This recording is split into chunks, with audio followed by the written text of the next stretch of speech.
បាទជំរាបសួរពុកម៉ែបងប្អូនវិលមកកាន់ Channel បកស្រាយសុបិនសាជាថ្មីថ្ងៃនេះផងដែរខ្ញុំនឹងលើកយកទាក់ទងនឹងពុកម៉ែបងប្អូនមានប្រផ្នូលថាឈួលច្រមុះជូនពុកម៉ែបងប្អូនសម្រាប់ដូចតទៅបាទប្រសិនបើជាពុកម៉ែបងប្អូនមានប្រផ្នូលថាឈួលច្រមុះចាប់ពីម៉ោង1យប់ដល់ម៉ោង3យប់នោះទំនីទីថានឹងបានបរិភោគអាហារយ៉ាងឆ្ងាញ់ហើយនឹងបានជួបជុំគ្នាជប់លៀងយ៉ាងសប្បាយផងដែរទី2ប្រសិនបើជាពុកម៉ែបងប្អូនមានប្រផ្នូលថាឈួលច្រមុះចាប់ពីម៉ោង3យប់ដល់ម៉ោង5ជិតភ្លឺនោះទំនីទីថាបើមនុស្សប្រុសនឹងមានមនុស្សស្រីនឹករលឹកដល់ខ្លួនអ្នកហើយនឹងមានភ្ញៀវមករអ្នកពឹងពាក្យឲ្យជួយធ្វើកិច្ចការអ្វីមួយជាមិនខានឡើយទី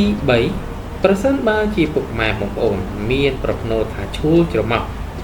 ចាប់ពីម៉ោង5ជិតភ្លឺដល់ម៉ោង7ព្រឹកនោះទំនីទីថានឹងបានជួបជាមួយនឹងមនុស្សស្រីហើយបានបរិភោគអាហារយ៉ាងឆ្ងាញ់ទៀតផងទី4ប្រសិនបើជាពុកម៉ែបងប្អូនមានប្រផ្នូលថាឈួលច្រមុះចាប់ពីម៉ោង7ព្រឹកដល់ម៉ោង9ព្រឹកនោះទំនីទីថានឹងមានអ្នកមានទ្រព្យសម្បត្តិច្រើនចូលមកសួរខ្លួនអំពីកិច្ចការអ្វីមួយជាមិនខានឡើយទី5ប្រសិនបើជាពុកម៉ែបងប្អូនមានប្រផ្នូលថាឈួលច្រមុះចាប់ពីម៉ោង9ព្រឹករហូតដល់ម៉ោង11ថ្ងៃត្រង់នោះទំនីទីថានឹងបានបរិភោគអាហារយ៉ាងឆ្ងាញ់ពេញមួយថ្ងៃល្អណាស់ទី6ប្រសិនបើជាពុកម៉ែបងប្អូនមានប្រផ្នូលថាឈួលច្រមុះចាប់ពីម៉ោង11ថ្ងៃត្រង់ដល់ម៉ោង1រសៀលនោះទំនីទីថានឹងមានមនុស្សដែលមានបុណ្យមានរាសីល្អមកដល់ដោយចង់រស់ស៊ីរស់ចំណេញអំពីខ្លួនទៀតផងទី7ប្រសិនបើជាពុកម៉ែបងប្អូនមានប្រផ្នូលថាឈួលច្រមុះចាប់ពីម៉ោង1រសៀលដល់ម៉ោង3ល្ងាចនោះទំនីទីថានឹងមានភ្ញៀវជនខ្ពស់មកដល់ហើយរៀបចំជប់លៀងអាហារជួបជុំសប្បាយណាស់ផង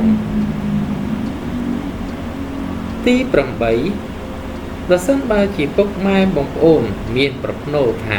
ឈួលច្រមុះចាប់ពីម៉ោង3ល្ងាចទៅដល់ម៉ោង5ល្ងាចនោះទំនីទីថានឹងបានអាហារបរិភោគយ៉ាងឆ្ងាញ់ហើយមានលៀបចំណេញប្រកាសជាច្រើនទៀតផងទី9ប្រសិនបើជាពុកម៉ែបងប្អូនមានប្រផ្នូលថាឈួលច្រមុះចាប់ពីម៉ោង4ល្ងាចដល់ម៉ោង7យប់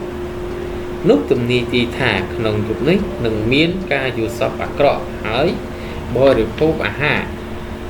មិនឆ្ងាញ់ពុំសូវល្អសោះឡើយទី10ប្រសិនបើជាពុកម៉ែបងប្អូនមានប្រផ្នូលថាឈួលច្រមុះ